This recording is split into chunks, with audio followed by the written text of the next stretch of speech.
Hello दोस्तों, कैसे हैं आप लोग। आशा करता हूँ आप लोग कुशल मंगल होंगे। दोस्तों, आज हम बात करेंगे एक ऐसे विषय पर जो हर इन्वेस्टर की नींद उड़ाता है, यानी कि रुपये और डॉलर का मूवमेंट। दुनिया भर में करेंसीज एक दूसरे से ऐसे लड़ती हैं जैसे आईपीएल की दो स्ट्रॉन्ग टीमें हों। और जब मुकाबला इंडियन रुपये और यूएस डॉलर का हो तो इसमें हमारे स्टॉक मार्केट और इकोनॉमी दोनों का फ्यूचर दांव पर लगा होता है। इस वीडियो में हम समझेंगे रुपया क्यों हिलता डुलता है, इसका असर आईटी से लेकर एफएमसीजी तक किन सेक्टर्स पर पड़ता है, इनकम टैक्स बिल और जीएसटी रिफॉर्म रुपये को कैसे इनडायरेक्टली बूस्ट कर सकते हैं, और फेडरल रिजर्व और आरबीआई के इंटरेस्ट रेट पॉलिसीज़ इनमें कौन कौन सी गुगली डाल सकती हैं। तो चलिए शुरू करते हैं आज का खेल। मेरा मतलब है इकोनॉमिक मॉनिटर के इस एडिशन को।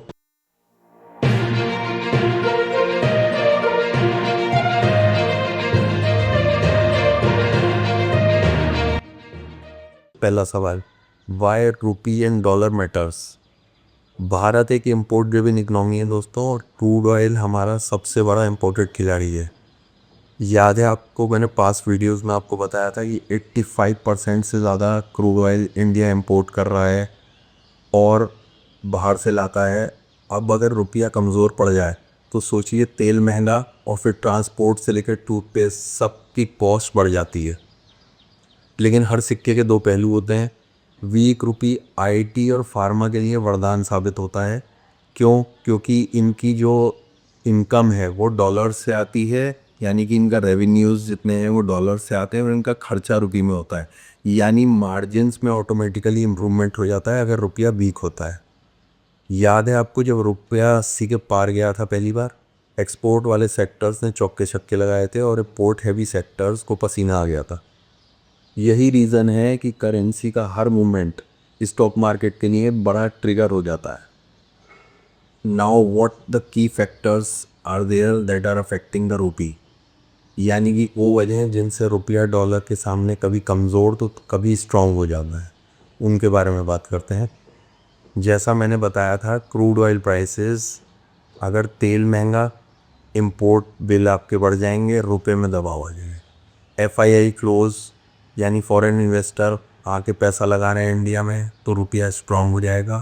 पैसा निकालते हैं तो रुपया वीक हो जाता है। ये एक जनरल ट्रेंड है, पर डीआईआईज और रिटेलर द्वारा जो सपोर्ट आजकल दिख रहा है मार्केट में, तो ये एक एक्सेप्शन भी हो सकता है। अच्छा दोस्तों, आगे बढ़ने से पहले एक बात बताऊंगा आपको, ट्राई करूंगा अच्छे से टॉपिक्स लेकर आऊं आप लोगों के लिए वीकली बेसिस पर, व्यूअर्स की कुछ नॉलेज एनहेंस हो या नया पर्सपेक्टिव उन लोगों को मिले। टारगेट यही रहेगा। अभी तक का वीडियो आप लोगों को कैसा लगा, समझ में आ रहा होगा आपको, तो दोस्तों लाइक और सब्सक्राइब इसको ज़रूर कर देना।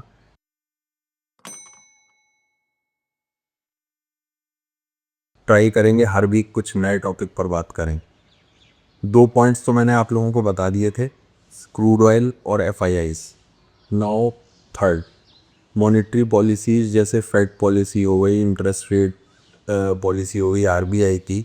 अगर इंटरेस्ट रेट फेड ने घटाए तो डॉलर कमज़ोर पड़ता है। क्यों?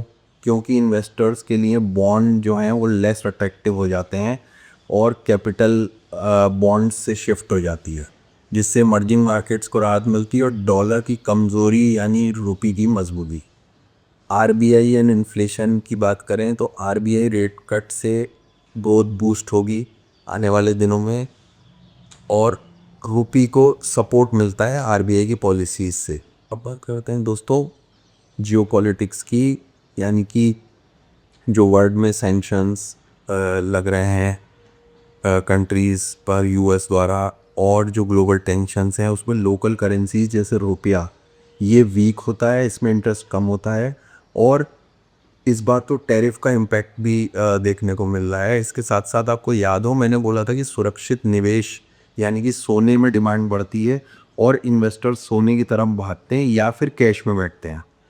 अब एक इम्पॉर्टेंट फैक्टर है जीएसटी रिफॉर्म्स। सरकार जो जीएसटी रिफॉर्म्स को सिंप्लीफाई करने की बात कर रही है, तैयारी में है, उससे लॉन्ग टर्म इकोनॉमी में एक स्ट्रीमलाइनिंग आएगी और ये चीज़ें रुपये को भी एक सपोर्ट का काम करेंगी। इनकम टैक्स बिल की बात करें, जो नया बिल आया है मिडिल क्लास और सैलरी लोगों के लिए ज़्यादा डिस्पोजेबल इनकम दे सकता है ये।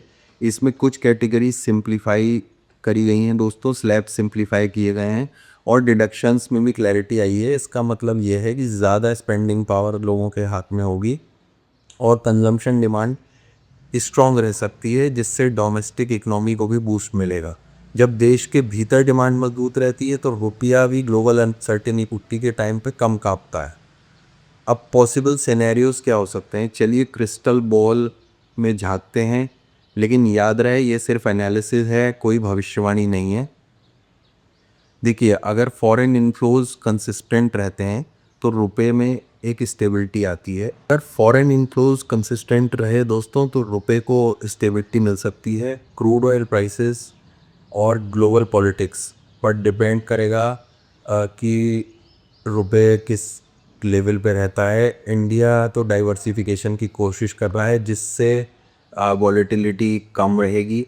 यूएस फेड और आरबीआई दोनों ग्रोथ को प्रायोरिटी दें और रेट्स में ईजिंग करें तो ग्लोबल लिक्विडिटी बढ़ेगी और रुपए को पुशन मिलेगा। इसका डोमेस्टिक साइड पर इनकम टैक्स बिल और जीएसटी रिफॉर्म्स कंजम्पशन को सपोर्ट देंगे, जिससे लोकल करेंसी यानी रुपए को इंटरनल स्ट्रेंथ मिल सकती है।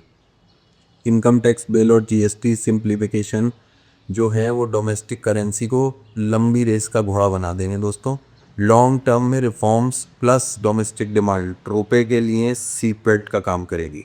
सेक्टर वाइज स्टोरी बड़ी इंटरेस्टिंग है। आईटी एंड फार्मा, जैसा मैंने पहले भी बात करी, अगर वीक रुपी होता है तो एक्सपोर्ट अर्निंग्स इनकी बढ़ती है, ये मैंने बताया था आपको। Aviation and FMCG, weak rupee is equal to imports महंगे, कॉस्ट भी ज़्यादा होती है। Textiles, chemical and automobile exports की बात करें तो रुपया अगर कमज़ोर रहता है तो एक्सपोर्ट कम्पिटिटिवनेस मिलती है इन सेक्टर्स को और ये और बेहतरीन परफॉर्म करते हैं। रुपी वर्सेस डॉलर मूवमेंट सिर्फ फॉरेक्स का गेम नहीं है, बल्कि पूरा मैक्रो इकोनॉमिक थ्रिलर है ये। Crude oil, FII flows, Fed policies और घरेलू ट्रिगर्स जैसे आरबीआई इंटरवेंशन हो गए, जीएसटी रिफॉर्म हो गए, इनकम टैक्स बिल हो गया, सब मिलकर तय करते हैं कि रुपया किस पिच पर खेलेगा। ध्यान रहे ये वीडियो सिर्फ जानकारी के लिए है और एजुकेशनल पर्पस के लिए है। कोई भी फाइनेंशियल डिसीजन लेने से पहले अपने सेबी रजिस्टर्ड एडवाइज़र की सलाह लेने। वीडियो दोस्तों पसंद आया हो प्लीज़ इसको लाइक करें, सब्सक्राइब करें, ज़्यादा से ज़्यादा शेयर करें। जय हिंद।